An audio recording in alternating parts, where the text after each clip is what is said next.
नमस्कार दादा. नमस्कार. दादा काल वरदान जिंकला आणि खूप दिवसानंतर बाहेर आला, काय सांगाल त्याबद्दल?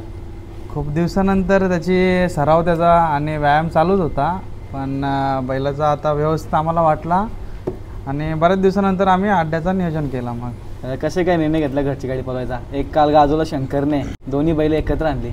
बैल दोन्ही आमची चांगलीच पळतात, पण आम्ही एकत्र एवढे दिवस आणत नव्हतो कारण की जरा टेम्पोमध्ये यांची मारामारी झालेली, तर शंकरने वरदानला मारले. शंकर थोडा त्याला घाबरत होता म्हणून आम्ही बैल एकत्र आणत नव्हतो. पण सध्या पैऱ्यांचे जरा प्रॉब्लेम असल्यामुळे घरची गाडी आम्ही हाकलली. दादा किती दिवसानंतर वरदानचा गुलाल भेटलो मला? आता जवळजवळ 2-2.5 महिने झाले. त्या 2-2.5 महिन्यानंतर गुलाल झाला बैलाला. हां का? तर कशा प्रकारे आनंद व्यक्त करता? आनंद खूप झाला आणि पहिलाच गुलाल आणि 1 नंबरच्या ट्रॉफीचे मानकरी झालो. आम्हाला बिलकुल अपेक्षित नव्हतं की आम्ही अड्ड्यात जाऊ आणि अशा प्रकारे 1 नंबरचे मानकरी होऊ, पण खूप आनंद वाटला आणि गुलाल झाला, आम्हाला खूप आनंद वाटला.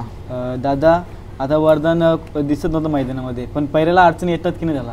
पैऱ्याला खूप अडचणी येतात. म्हणजे बैल ॲक्च्युली खूप जण मागतात पैऱ्यासाठी, कारण की लोकांना माहिती आहे वरदान जरी अड्ड्यात येत नसला तरी आपले फेरे वगैरे चालू असतात, लोकांपर्यंत जातात.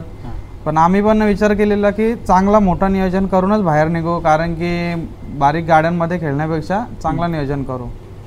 पण 1-2 जणांना आम्ही केलेला कॉल, पण ते त्यांचं नियोजन झाल्यामुळे कुठेतरी आपलं त्यांच्याशी नियोजन नाही झालं असतात. आणि जेव्हा बैल पळत नसतो, बॅकफूट असतो, तेव्हा पैरेवाले पण आपल्या कुठेतरी नकार देतात. पैरेवाल्यांचं बोलायचं झालं तर पैरेवाल्यांचं काय, आपली घरातलीच माणसं असतात काही आपल्या जवळची, तीच आपल्या मागे उभी राहत नाही. दादा आता किती जाते बैल झाला आपला आता बैल 4सा झाला. 4सा झाला. आता 26 जानेवारीचं मैदान येतो, त्या कशी काय तयारी चालू आहे आता? तयारी नक्कीच चांगली असेल. 1-2 गुलाल आम्ही आता घेऊ आपल्या हिशोबाने, आणि लवकरच गेल्या वर्षीसारखे आपण शर्यती करण्याच्या मागे लागू. आता मध्ये एक शर्यत झाली होती मामा आणि बाचा, कसं काय सांगाल त्या शर्यतीबद्दल?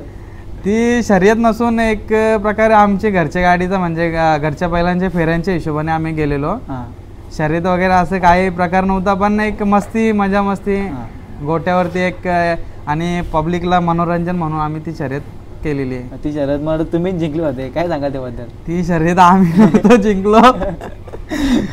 मी आणि मामा एकत्र होतो आणि भाऊ आणि ते दुसरी पोरं सगळे एकत्र होते, आणि भाऊ जिंकलेला.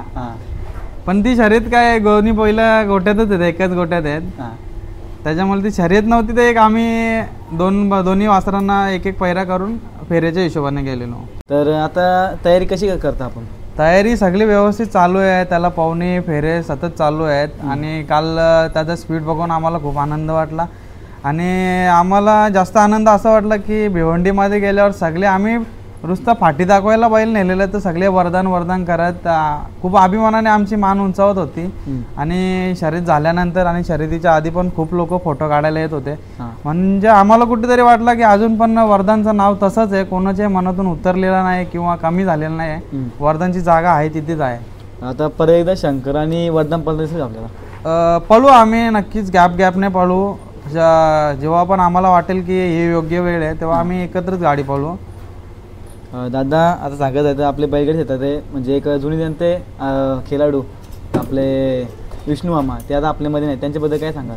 त्यांच्याबद्दल बोलावं तेवढं कमी आहे. शर्यती क्षेत्रात सगळ्यात जास्त अनुभवी व्यक्तिमत्व आपल्यामधून निघून गेले, आणि खेळाडू वृत्ती होती त्यांच्याकडे. ती आपण मागच्या बाईटमध्ये पण आपण बोललो होतो. असं नाही की ते आता नसल्याने आपण असं बोलतो त्यांच्याबद्दल चांगल्या गोष्टी, असं नाही आहे की आपण मागे पण बोललेलो. आणि त्यांची खेळण्याची पद्धत आणि चांगलं होतं नियोजन वगैरे त्यांचं. आता खूप कमी आता जुने अंत गाडा मालक आहेत आपल्या मुंबईमध्ये.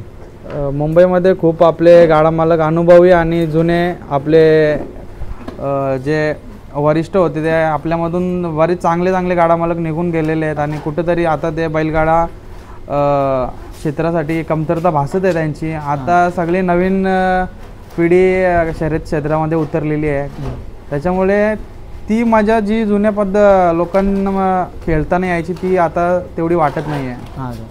आता आपल्या गोट्यावरती वासरं देखील, यांचं कसं काय नियोजन करता? वासरांचे फेरे वगैरे चालू असतात आणि शर्यतीला नेत असतो. पण सध्या कसं वरदान असल्यावरती आम्हाला पण अड्ड्यात मजा येते हां आणि पब्लिकला मजा येते, तशी आम्हाला पण मजा येते.